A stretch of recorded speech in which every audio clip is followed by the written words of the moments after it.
hay decisiones que nosotros tenemos que tomar seriamente, y es un hábito en los cristianos consagrados que podamos ayunar, que usted pueda sacar un tiempo para ayunar.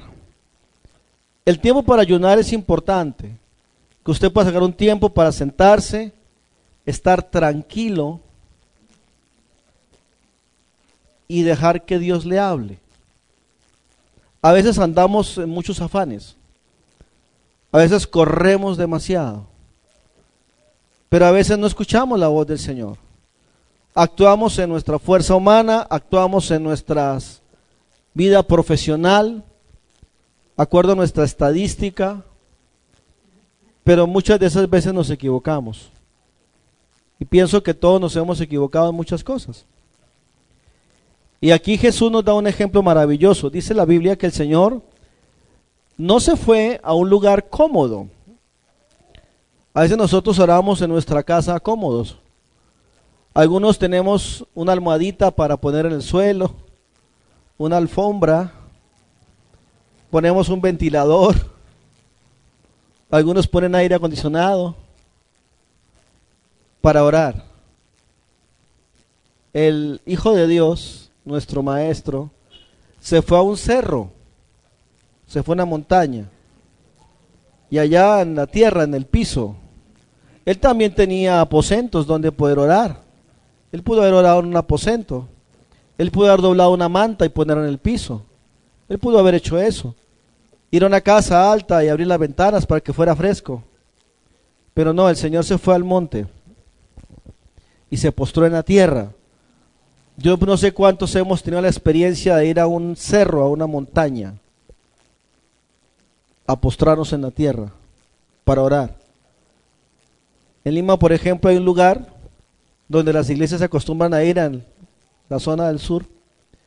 Hay una zona donde la gente va, es un cerro, se llama el Monte de Oración, completamente escarpado. Usted sabe cómo es la geografía de Lima, y usted por donde va pasando escucha a la gente orando, escucha a la gente cantando, escucha a la gente clamando. Allí va la gente a ayunar varios días en el cerro.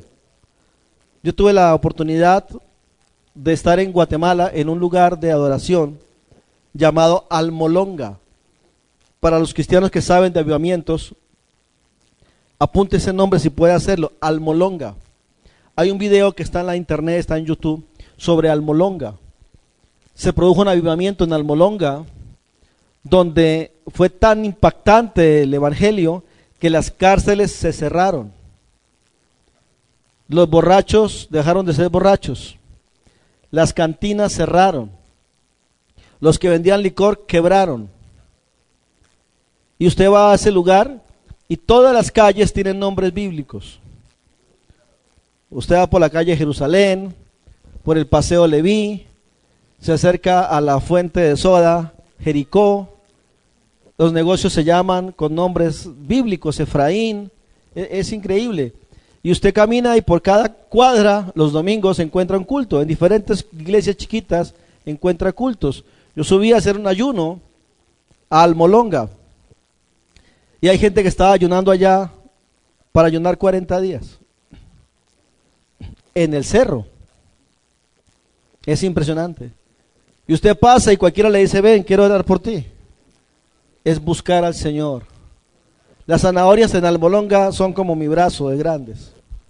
Las cebollas, hermano, parecen cocos.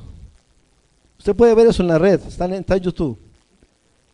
Ellos exportan internacionalmente la Almolonga y han venido científicos a mirar esa tierra porque no saben qué ha pasado y qué tipo de abono le echan a la tierra para que pase ese milagro agrícola.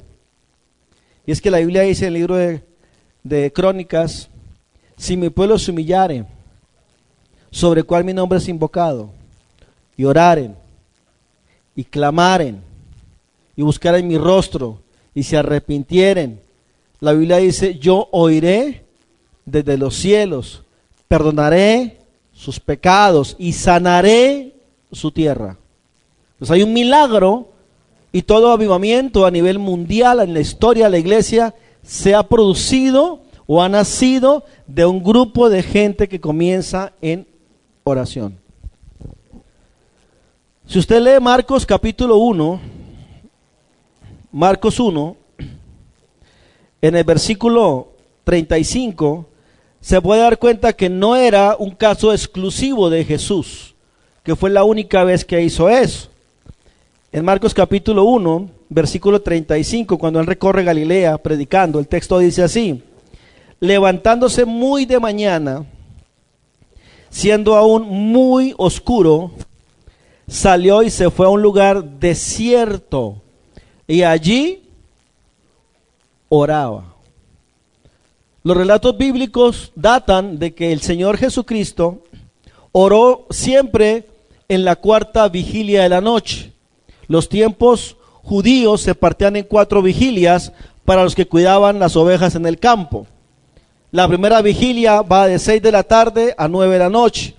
La segunda vigilia va de 9 de la noche a 12 de la noche. La tercera vigilia va de 12 a 3 de la mañana. Cada una dura 3 horas. Y la cuarta vigilia va de 3 de la mañana a 6 de la mañana. Jesús en varios relatos dice que él oraba en la cuarta vigilia. Eso habla que el tiempo de oración del Señor era 3 horas. De 3 a 6. Y era Dios.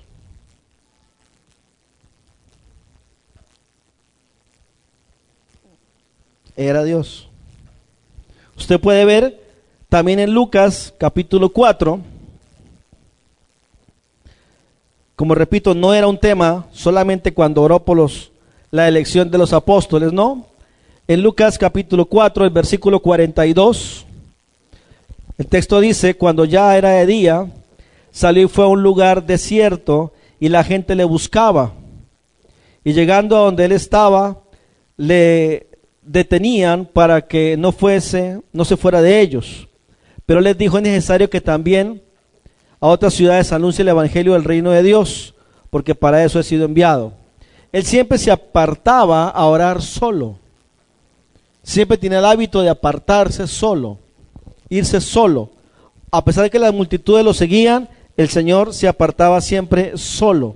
Entonces, un hábito, cuando hablamos de psicología, ¿qué es un hábito? Es un patrón de conducta que usted establece por repetición. Eso es un hábito, es un patrón que llega al punto a que se vuelve inconsciente por el patrón de repetición. Eso se adquiere por frecuencia. Algunos dicen que se adquiere después de repetir algo durante 21 días. Se hace un hábito, se hace un patrón. Y todos tenemos patrones de vida o tenemos hábitos de vida. Hay gente que dice: yo todas las mañanas mi cafecito. Es un hábito. Hay gente que se acuesta en línea 10 de la noche, 7 de la noche, 11 de la noche. Es un hábito, y cuando pasa de ahí, ya está luchando, porque es un hábito. Hay gente que se levanta por hábito siempre a la misma hora. Si usted podrá darse cuenta, los que tenemos niños en la etapa escolar, tenemos que tener una línea de hora de levantada. Y a la hora que suena la alarma o el timbre o el reloj, usted se despierta. Pero habrá pasado días que no suena la alarma, o que no tiene el timbre, o que no se da cuenta, o el fin de semana o el feriado, que no hay que ir, y usted ¡plup!, a la misma hora, a línea, se despierta. Y usted dice: ay, quería dormir otro poquito más. Pero no se pudo, ¿por qué? Por el patrón de repetición que tenemos, el hábito. Es como el que hace deporte, el día que no hace le falta. El que va al gimnasio, el día que no va le falta. El que consume adictivos, marihuana, el día que no fuma marihuana se desespera a punto de que quiere matar o robar. Hábitos. Entonces, un hábito que un cristiano genuino, un cristiano consagrado, debe tener, ¿cuál es? Orar. Usted debe tener un patrón, un horario establecido, donde en ese horario usted pueda sacar un tiempo para orar. Si no lo tiene, establezcalo. Porque hay cristianos que no lo tienen, que oran. Dicen: no, yo soy como Nehemías, oro en todo lugar. No, saque un patrón, un hábito. La Biblia dice que el levita en el Antiguo Testamento Iba diariamente al altar. Y en el altar tenía que sacar las cenizas y poner a diario fuego nuevo, leña nueva, diario. Vamos a leer otro patrón que está en el Salmo 103, verso 19. Por favor, búsquelo.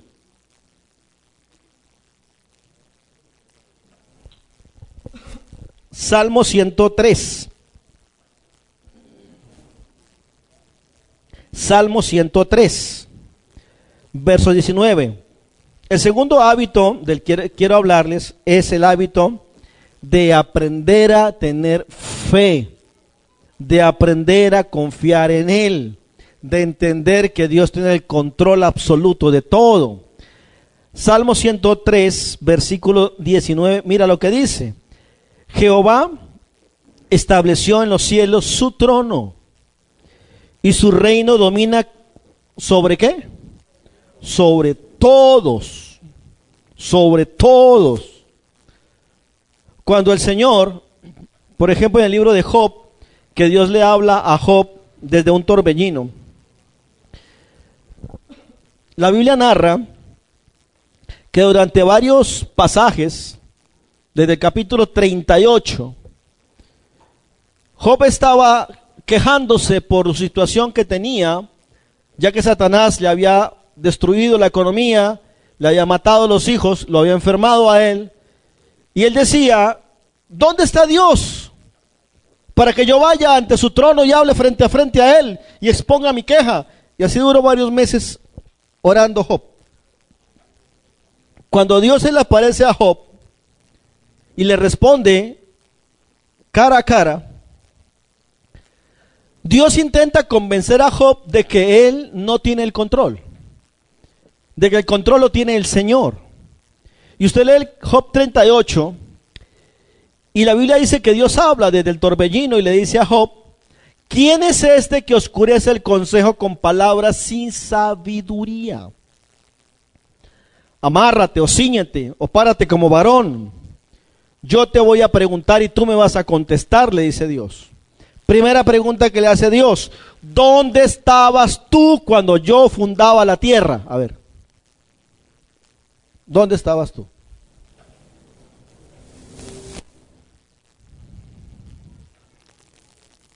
Contéstame si sabes, le dice el Señor. A ver, ¿quién ordenó las medidas de la tierra? ¿Lo sabes? ¿Quién extendió sobre ellas un cordel? ¿Sobre qué están fundadas sus bases? ¿Quién puso allí una piedra angular? Verso 8, ¿quién encerró con puertas el mar cuando se derramaba saliéndose de su seno? Si usted ve en el versículo 10, dice que él puso sobre el mar un decreto y le dijo, hasta aquí llegará el ímpetu de tus olas. En el versículo 12, Dios dice, ¿tú has mandado a la mañana en sus días? ¿Le has mostrado a ellas el alba para que vayan a su lugar? En el 16 le dice el Señor, ¿has entrado tú a las fuentes del mar? ¿Has andado escudriñando el abismo que son más de 3 kilómetros bajo el mar? El hombre todavía no llega por allá. ¿Te han sido descubiertas las puertas de la muerte? ¿Has visto las puertas de la sombra de la muerte? Verso 18, ¿has considerado tú las anchuras de la tierra? Declara esto si sabes. ¿Por dónde se va el camino a la habitación de la luz? Le está hablando de física. ¿Dónde está el lugar de las tinieblas? Para que la lleves a sus límites y entienda las sendas de su casa. ¿Tú lo sabes? Si lo sabes, ya habías nacido y grande es el número de tus días. Dios comienza a hablarle de cosas tan tremendas que le pregunta algo como, por ejemplo, en el versículo 28, ¿tiene la lluvia padre? ¿De qué vientre sale el hielo? ¿Sabes que en la faz del abismo del mar se congela el agua como la roca? Y mira la pregunta científica de astronomía, versículo 31. ¿Podrás tú atar los lazos de las Pléyades? ¿Desatarás las ligaduras de Orión? Dios, cuando comienza a hablar esto, habla de la osa mayor en el versículo 32. Habla de la potestad que hay sobre ellas en la tierra. Incluso dice que Él extiende los cielos como una cortina. Cuando el Señor habla de las Pléyades, está hablando hoy en día, uno entiende que está hablando de constelaciones, que está hablando de Orión. Cuando habla de que corre los cielos como una cortina, los científicos dicen que el universo todos los días crece. Y las esquinas inalcanzables del universo, los Warners, todos los días se van abriendo como una cortina. Y Dios le dice eso a Job 2000 años antes de Cristo. Así que tenga la seguridad que si usted confía en el Señor, Él tiene el control, a pesar de que pase lo que pase. Él incluso habla de un animal que es el Brichosaurus, en el capítulo 40, en el versículo 15, y le llama allí Behemoth.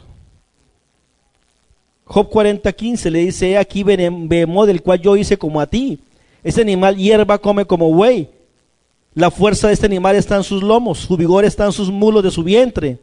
Verso 17, su cola mueve como un cedro, o sea, es gigante. Sus nervios son como los muslos que están entretejidos. Sus huesos son fuertes como bronce, sus miembros son como barra de hierro. 19, Él es el principio de los caminos de Dios. Y el que lo hizo puede hacer que su espada también a Él se acerque. Dios dice en el versículo 20, ciertamente los montes producen hierba para Él, y toda bestia del campo retosa allá. Este animal se echa en las sombras, en lo oculto de las cañas, en lugares húmedos. Este animal es de pantanos.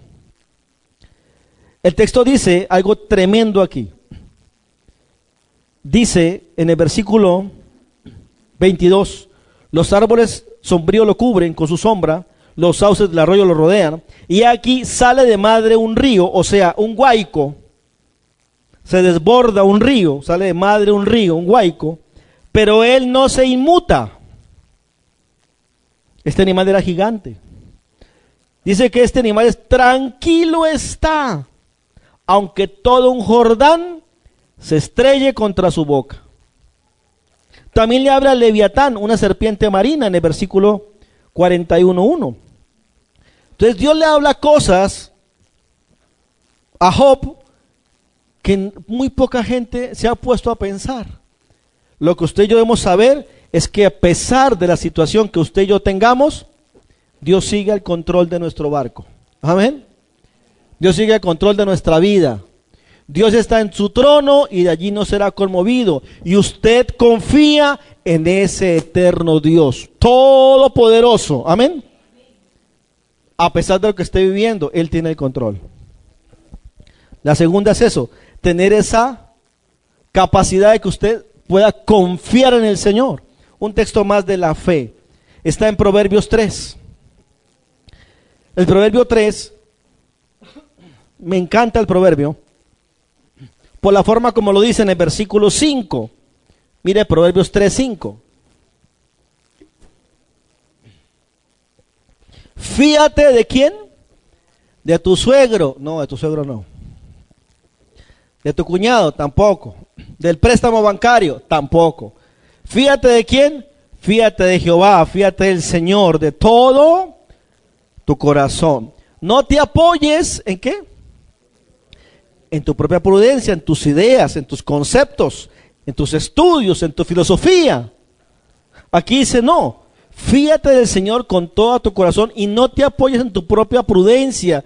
Reconoce al Señor en todos tus caminos, en todos. Y Él enderezará tus veredas. Y aquí dice, no seas sabio en tu propia opinión. Teme al Señor y apártate del mal, porque será medicina a tu cuerpo y refrigerio para tus huesos. Fíate del Señor sin dudas. Él puede socorrer a los que en Él confían. Tercer hábito del cristiano consagrado. Salmo 63. El Salmo 63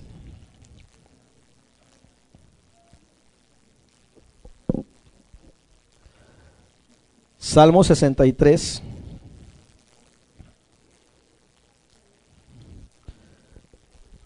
Versículo 6. Dice el texto: cuando me acuerde de ti en mi lecho, cuando medité en ti en las vigilias de la noche. Y este meditar, el pensar en el Señor, es eso, meditar en qué, en lo que Él dice, pensar en su palabra, lo que Él dice. El texto dice acá: porque Él ha sido mi socorro, y así es, en la sombra de tus alas me regocijaré. Está mi alma pegada a ti, y tu diestra me ha sostenido. Incluso es un himno, ¿no? En las sombras de tus alas me ampararé. Ten misericordia de mí, oh Dios, ten misericordia. Y también Dios le da este consejo de pensar en su palabra, de meditar en su palabra, al hombre que tuvo la gran responsabilidad de reemplazar a Moisés, que fue Josué. Usted encuentra esto en Josué capítulo 1. Dios le habla a Josué en el capítulo 1, versículo 8. Bueno, desde el versículo 7 voy a leer. Yo tengo aquí loco a los hermanos que están mostrando la proyección. Yo cambio de texto, perdonen, hermano. Josué 1:7 dice: Dios le dice a Josué: solamente esfuérzate y sé muy valiente. Aquí no dice que para pelear, ¿verdad? Sé valiente, ¿para qué? Para cuidar de hacer conforme a toda la ley que mi siervo Moisés te mandó. No te apartes de ella ni a diestra ni a siniestra. ¿Para qué? Vea, no es para que usted viva aburrido, amargado. No es para que usted viva todo el tiempo triste. No, tiene un propósito: para que usted sea prosperado. ¿Cuántos quieren ser prosperados? ¿Quién no quiere ser prosperado? Pero aquí dice que hay un secreto para que usted sea prosperado en Dios. Dice aquí que se esfuerce y sea valiente para que guarde la palabra de Dios, la ley. No te apartes de esta ley ni a diestra ni a siniestra, para que seas prosperado en todas las cosas que emprendas. Y Dios repite la orden otra vez. Versículo 8. Nunca se aparte de tu boca este libro de la ley, sino que, ¿qué dice allí?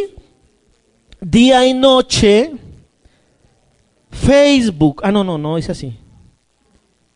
No es cierto que no dice día y noche TikTok, ni día y noche Netflix o YouTube, que es lo que hoy en día tenemos en nuestro siglo, ¿verdad? La tecnología creo que a todos nos ha afectado. La tecnología afecta a nuestros niños, afecta a nuestros jóvenes, afecta a nuestra vida espiritual, y es un hecho que la tecnología en este tiempo ha afectado la vida íntima del cristiano para con Dios. Y por eso el consejo sigue perenne. Dice: nunca se aparte de tu boca el libro de la ley, día y noche meditarás en él. Y otra vez, para que hagas y guardes conforme a todo lo que en él está escrito, porque entonces, segunda vez que Dios repite, harás prosperar tu camino y todo te saldrá bien. No por gusto Dios repite con tanto énfasis de que meditemos en su palabra. Primer hábito, la oración. Segundo hábito, la fe, la confianza en Él. Tercer hábito, meditar las escrituras. Usted ya va pensando ahí en qué tiene que ponerle más fuerza, ¿verdad? Cuarto hábito, parece muy obvio. Deuteronomio 28:10. Este hábito parece obvio, pero hay que enseñarlo. 27. 27:10. Parece obvio, Pero el cuarto hábito es obedecer a Dios. Parece obvio que uno debe hacerle caso al Señor. El problema es que las personas por naturaleza saben que está bien, pero no lo viven. Saben que es correcto, pero no lo practican. Dios dice en el capítulo 27 de Deuteronomios, versículo 10, oirás pues la voz del Señor tu Dios y cumplirás sus mandamientos y sus estatutos que yo te ordeno hoy. Y el inicio de las bendiciones y de las maldiciones está en el capítulo 28, ahí seguidito. Y usted mira el capítulo 28 de Deuteronomios, donde está la bendición de la obediencia y la maldición de la desobediencia, y encuentra lo mismo. Deuteronomio 28, versículo 1. Acontecerá que si oyeres atentamente la voz de Jehová tu Dios para guardar y poner por obra todos sus mandamientos que yo te prescribo hoy, también Jehová tu Dios te exaltará sobre todas las naciones de la tierra. Y aquí dice, y vendrán sobre ti todas estas bendiciones, te alcanzarán, si oyeres la voz del Señor. Y comienza a declararlas. Bendito serás en tu ciudad, bendito en el campo, bendito el fruto de tu vientre, tus rebaños, tus bestias, tus crías de tus vacas. El 5, bendita tu canasta y tu arteza de amasar. En el 6, bendito el entrar, bendito en el salir, vas a derrotar tus enemigos. Versículo 8, Dios te enviará bendición sobre tus graneros, y comienza una serie de bendiciones tremendas. Pero cuando usted lee el capítulo 28:15, es exactamente lo mismo, pero para maldición. Pero si no oyera la voz de Jehová tu Dios, para cumplir los estatutos y mandamientos que te intimo hoy, vendrán sobre ti todas estas maldiciones, te alcanzarán. Y arranca, maldito en la ciudad, maldito en el campo, maldita tu canasta y arteza de amasar. 18, maldito el fruto de tu vientre, o sea, los hijos, maldito en la entrada, maldito en el salir. Y comienza toda la serie de maldiciones que es espeluznante. Usted lee el 22, por ejemplo, dice, Dios te va a herir con tisis, con fiebre, con inflamación, con ardor, con sequía, con calamidad repentina, con nublo. Si usted en el versículo 27, con úlceras, verso 27, con tumores, con sarna, con comezón que no puede ser curado. 28, con locura, con ceguera, con estrés, con turbación de espíritu, que es la misma cosa. Y ahí comienza esa serie tan terrible de maldiciones. Entonces Dios ve algo muy importante en que no solamente conozcas las escrituras, porque sabemos que mucha gente sabe bastante Biblia, son tremendos eruditos, teólogos. Usted habla con ellos, tienen miles de formas de reprochar y de argumentar y de conocer y de decir. Son impresionantes. Pero eso es igual que el diablo también sabe la Biblia. Y Santiago dice, tienes fe, bien lo haces. Los demonios también creen. Es más, ellos sí tiemblan. Entonces no solamente es conocer la palabra, saber lo que dice o estudiar teología. No, obedecer. Obedecer. Primero, orar, ¿verdad? Segundo, la fe. Tercero, meditar en su palabra.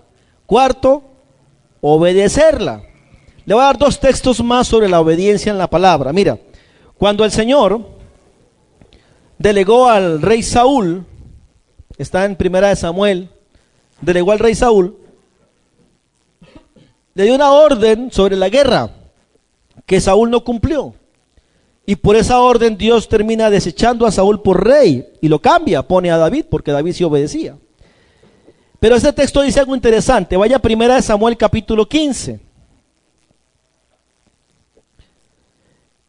Y después de que lo está reprendiendo el profeta, en el versículo 22, Samuel le dice esto a Saúl, por desobediente. 1 Samuel 15, 22. Dios habla a través de Samuel y le dice: se complace Jehová tanto en los holocaustos y víctimas como en que se obedezca la palabra de Jehová.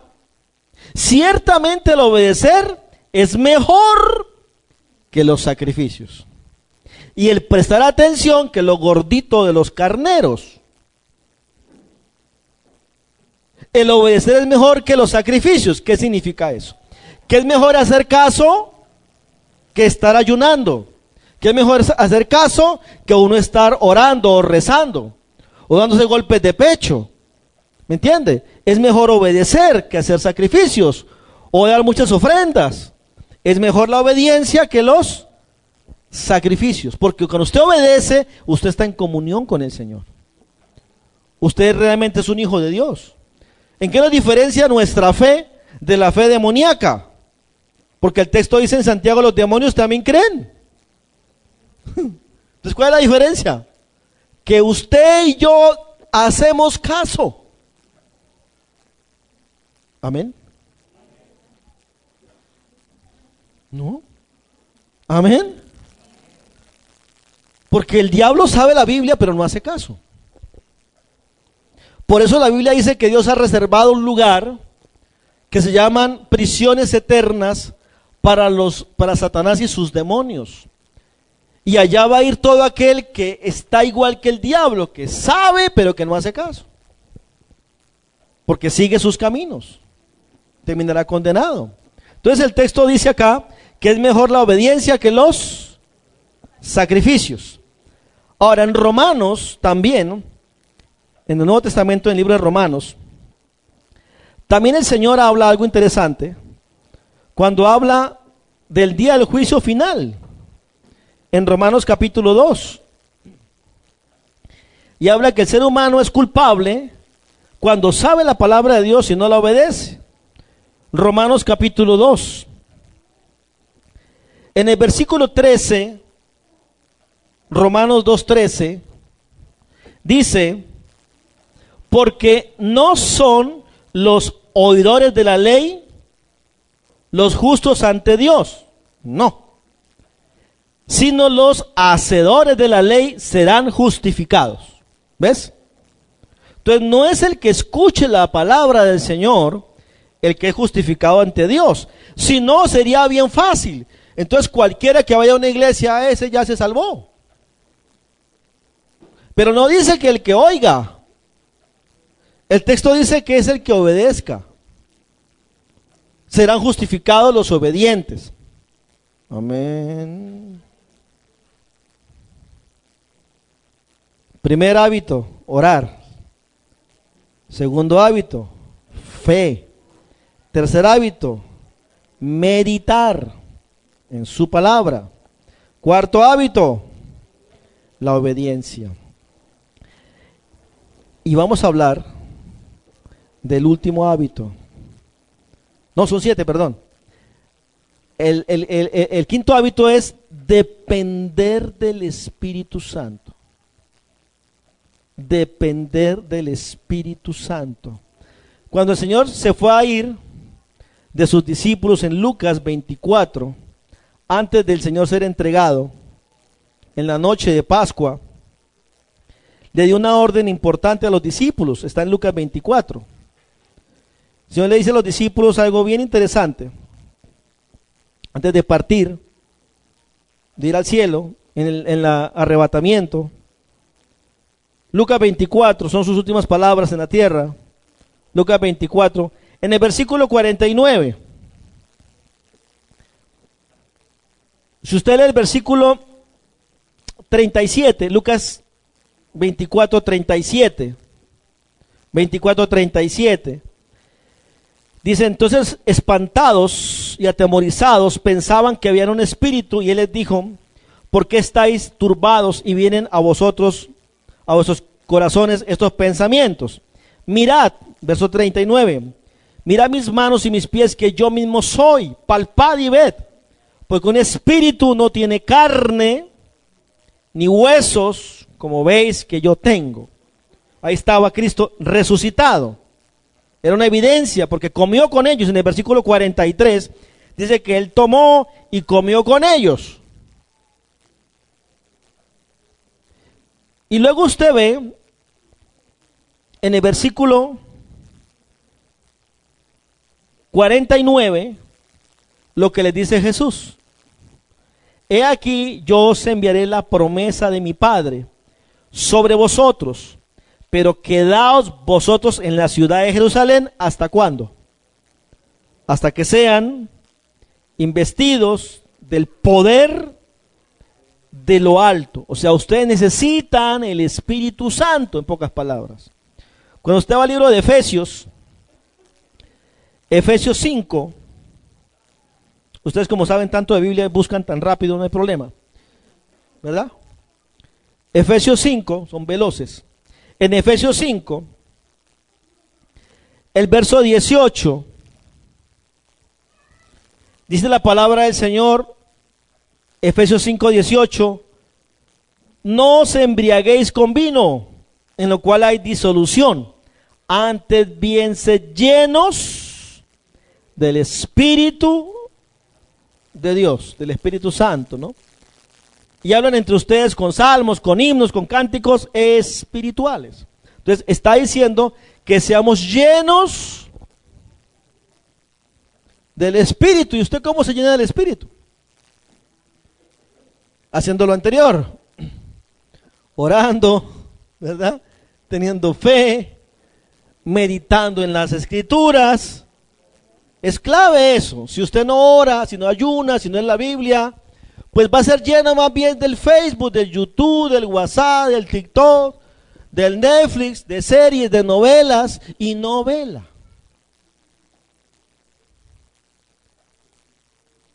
Pero si tiene esos hábitos, si usted anhela esa llenura del Espíritu Santo, no es a media jarra. No es a media, es lleno. Lo que dice el texto es lleno. No es a la mitad de la jarra, no, es lleno. Toda la vasija llena, llena hasta el borde. Sed llenos del Espíritu Santo. Hasta arriba, hasta el tope, llenos. Sexto, ya para ir finalizando, el sexto hábito. Lucas 6. San Lucas capítulo 6. En el versículo 38.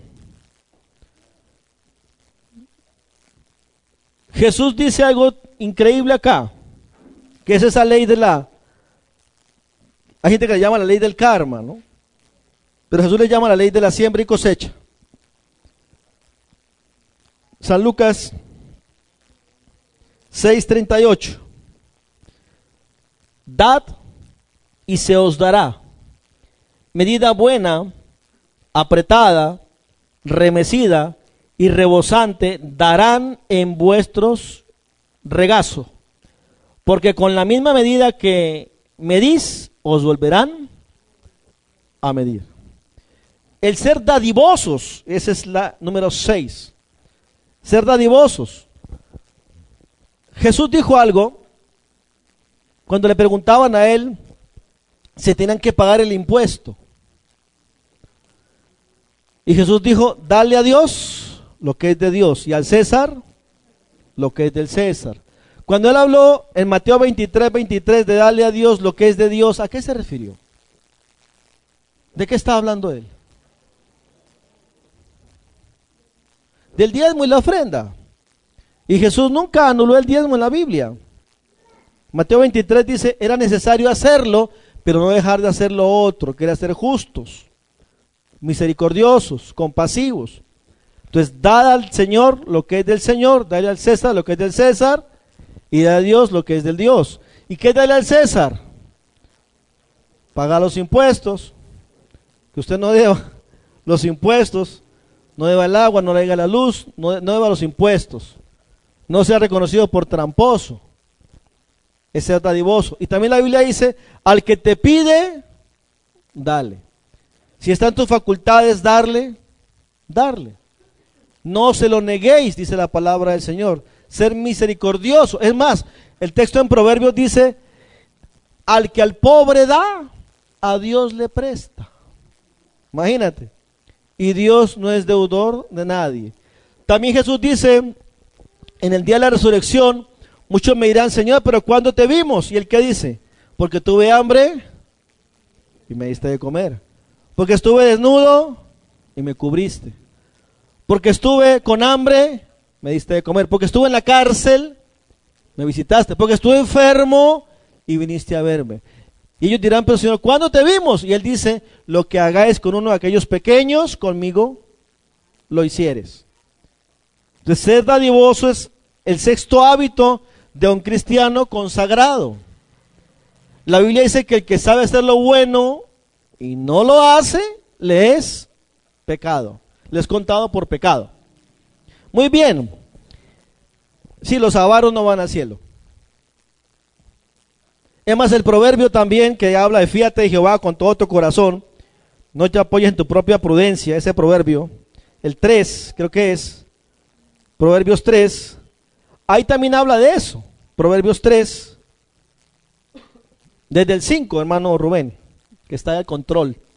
Proverbios 3, 5, escuche lo que dice, fíate de Jehová de todo tu corazón, no te apoyes en tu propia prudencia, reconócelo en todos tus caminos y él enderezará tus veredas. No seas sabio en tu propia opinión, teme al Señor y apártate del mal, porque será medicina para tu cuerpo y refrigerio para tus huesos. Y honra al Señor con tus bienes, con las primicias de todos tus frutos.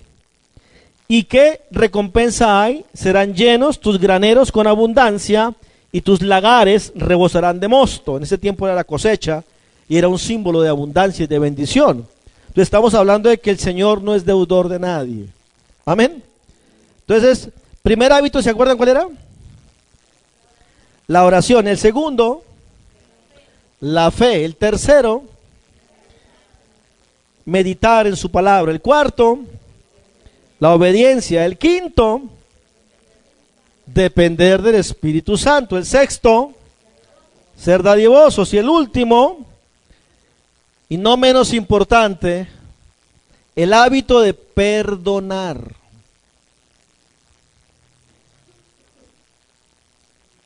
Hábito de perdonar. El hábito de perdonar. Jesús dijo que en el Padre Nuestro incluso creo que está, ¿no? Padre, perdónanos, como también perdonamos a los que me ofenden.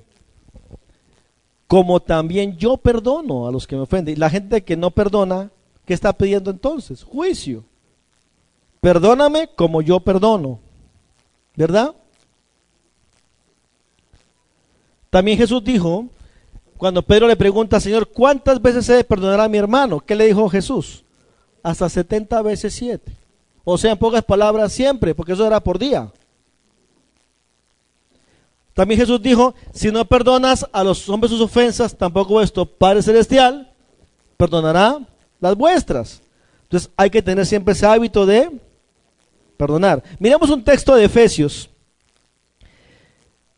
porque a veces uno no perdona porque tiene cólera, porque tiene rabia, porque tiene ira, porque tiene enojo.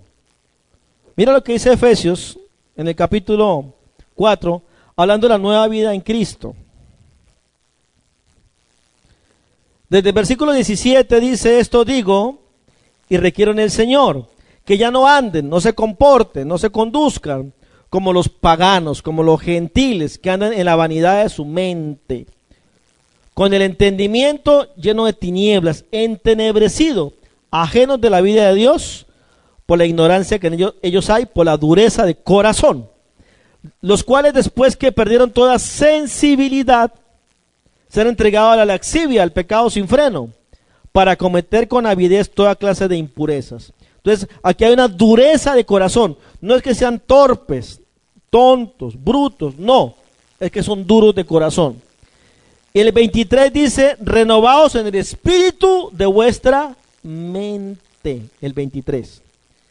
Y vístanse de nuevo hombre creado según Dios, según la justicia, la santidad y la verdad. Desechen la mentira, hablen verdad cada uno con su prójimo, porque somos miembros los unos de los otros. Mira la ira, verso 26. Airaos, pero no pequéis. No se ponga el sol sobre vuestro enojo. Y mira lo que dice, ni deis lugar al diablo. O sea que la ira le da a usted puertas abiertas al diablo. Ahí dice, no deis lugar al diablo. Si usted hurtaba, pues ya no robe más. En el 29, ninguna palabra corrompida salga de su boca. Son cambios que hay que tener. Luego dice, el 30, apártese de vosotros toda amargura. A ver, mire que está al lado suyo. ¿Tendrá carita de limón? Carita de cólico. Apártese toda amargura. ¿Qué más dice? Enojo. ¿Qué más dice? Ira. ¿Qué más dice? ¿Ah? Gritería. ¿Qué más? Maledicencia y toda malicia. Miren la tarea. Chispas, dicen por ahí. Es la tarea. La tarea, ¿verdad? Entonces, pero la base del perdón tiene 2 puntos. Y apunta estos 2 puntos de un cristiano consagrado. Hay 2 cosas que un cristiano consagrado tiene con su prójimo. 2 cosas claves. La primera es el amor al prójimo. Él dice, tienes que amar a Dios y a tu prójimo como a ti mismo. Y la segunda cosa clave para una vida sana es el perdón. El perdón. Si bien es cierto, hay relaciones que no se vuelven a reparar, pero que usted en su corazón esté tranquilo. Que haya perdón. Que usted haya podido perdonar. Jesús mismo sufrió la terrible traición de Judas, de Pedro. Judas era el que manejaba su economía. Pedro era el hombre con el cual él vivió en su casa. Y Jesús vio a Pedro, dicen los evangelios, maldiciendo, así dice, maldiciendo y jurando, no conozco a tal hombre. Y en ese instante la Biblia narra que los 2 se miraron mutuamente, cruzaron sus miradas. Jesús vio a Pedro y Pedro vio a Jesús, mientras Pedro maldecía y juraba, no conozco a ese hombre, y cantó el gallo. La traición de los amigos, la traición del cónyuge, la traición del jefe, la traición de la suegra, la traición de un familiar, de un hermano, la traición de los hijos. Pero para usted tener un corazón tranquilo, que se acerque libremente al Señor, usted debe tener el hábito de perdonar, porque Cristo ya nos perdonó a nosotros. Él ya nos perdonó en la cruz. Él ya oró por sus transgresores y dijo, perdónalos porque no saben lo que hacen. Y a través de esa bendita cruz del perdón, usted y yo también somos perdonados. Usted y yo tenemos redención. Usted y yo somos sanados. Usted y yo somos salvos. El libro de Isaías dice que por sus llagas hemos sido sanados. Por sus llagas hemos sido salvados. Usted tiene que perdonar. Yo estuve hoy en Pampa Hermosa en una reunión. Y una de las cosas que hablé sobre el perdón en la reunión de 180 familias, que era difícil de perdonar. Y como era complicado que la gente dijera las cosas públicamente, han puesto en papelitos y ha llegado al altar los papelitos. Y el último papelito que saqué para leerlo sobre las preguntas que tenía la audiencia fue: ¿cómo puedo perdonar a un hombre que me violó cuando era una niña.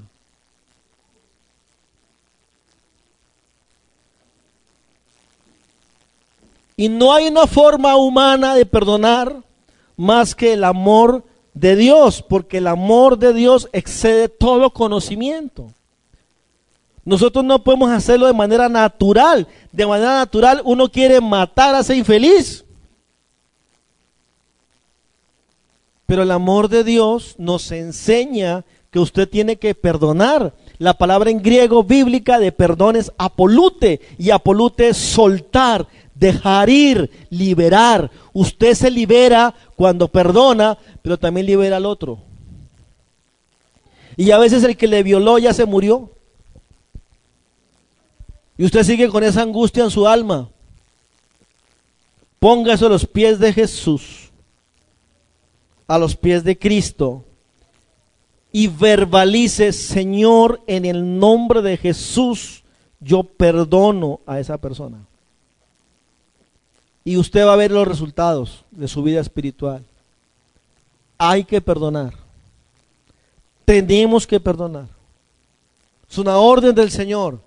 Y Él nos enseñó: si no perdonas a los hombres sus ofensas, tampoco nuestro Padre nos perdonará a nosotros las nuestras. El perdón es clave para que usted y yo seamos salvos y seamos libres. Dos palabras importantes como cristianos consagrados: el amor y el perdón. Repetimos los hábitos. ¿Cuál es el primero?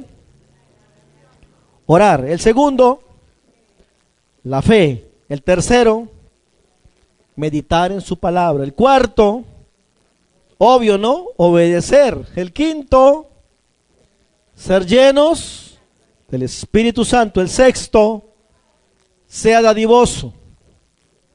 Y el último, ame y perdone. Ame y perdone. Ame y perdone. Ya Él nos perdonó a nosotros. Amén. Póngase en pie, por favor. Tenemos que orar al Señor. Y en este momento final, donde meditamos, Cristo dijo en Mateo 16:26 que de nada nos sirve haber ganado el mundo entero si perdiéramos el alma. No daríamos ninguna recompensa por nuestra alma. Él dice que nos acerquemos a Él confiadamente, al trono de su gracia, y hallaremos oportuno socorro. También dice el Señor: vengan a mí los que están cansados, cargados, trabajados, y yo les daré descanso. ¿Qué tal si aprovechamos este tiempo para orar al Señor, para acercarnos a Él, para pedirle ayuda, para pedirle perdón y consagración? Cierra tus ojos y vamos a hacer una oración sencilla. Dale gracias a Él por este tiempo. Oremos al Señor. Padre, te doy gracias en el nombre de Jesús por darnos la oportunidad, el privilegio de estar delante de tu presencia. Gracias por los hermanos que están aquí presentes. Gracias por los que escuchan este audio lejos de este salón. Pero que el mismo Espíritu que está aquí también está allá, porque eres omnipresente. Te pido, Señor, en el nombre de Jesucristo, que bendigas nuestras vidas, Señor. Bendice cada persona que escucha este mensaje hoy. Ayúdanos a ser personas consagradas a ti, santificadas. Que tengamos el hábito, Señor, en nuestra vida, Padre Celestial. Ese hábito de orar. Ese hábito que nos acerca a poder leer tu palabra, meditar en tu palabra, desarrollar esa fe en tu palabra, esos hábitos que hacen que podamos obedecerte, Señor, depender del Espíritu Santo, que nos lleva a amarte a ti sobre todas las cosas y a amar a nuestro prójimo a tal punto de ser dadivosos contigo y dadivosos con el prójimo. Y ayuda a nuestro corazón para poder amar y para poder perdonar, Señor. En el nombre de Jesús, oro que podamos establecer esos hábitos, Señor, que nos harán exitosos en la vida cristiana. Nos darán libertad en nuestra vida cristiana. Nos llevará a otro nivel espiritual en nuestra vida cristiana. Nos dejará listos para cuando suene la trompeta y la iglesia sea arrebatada, Señor, en el nombre de Jesús. Tu palabra dice que este alimento sólido es para aquellos que tienen los sentidos ejercitados en la piedad, Señor. Gracias, Jesús. Si alguno de ustedes desea orar conmigo para reconciliarse con el Señor, este es el momento para hacerlo. Vamos a orar. Con todo respeto que amerita el momento, yo le motivo a que usted cierre sus ojos y repita conmigo una oración sencilla. Diga conmigo esta oración. Diga: Señor Jesús. Diga: te doy gracias por tu santa palabra. Diga conmigo: Señor, hoy me cubro con la sangre de Cristo y te pido perdón por todos mis pecados que yo he cometido hasta este momento. Señor, te reconozco como Dios, como Salvador, y suplico que escribas mi nombre en el libro de la vida. Diga: Señor, cúbreme con tu sangre y lléname de tu Santo Espíritu, Señor. Dile: Señor, ayúdame a ser fiel hasta el fin y a aprender a tener hábitos cristianos para conocerte cada día más, Señor. Te entrego mi vida. Dígale: te entrego mi corazón, te entrego mi familia, te entrego mi ser, Señor. Ayúdame, Señor. Socórreme, Señor. En el nombre del Padre, del Hijo y del Espíritu Santo. Amén y amén. Damos gracias, Señor, por este tiempo. ¿Qué tal si oras al Señor? Ora al Señor este tiempo y Él está en este lugar. Mantén tus ojitos cerrados. No pierdas la comunión con el Señor de este momento.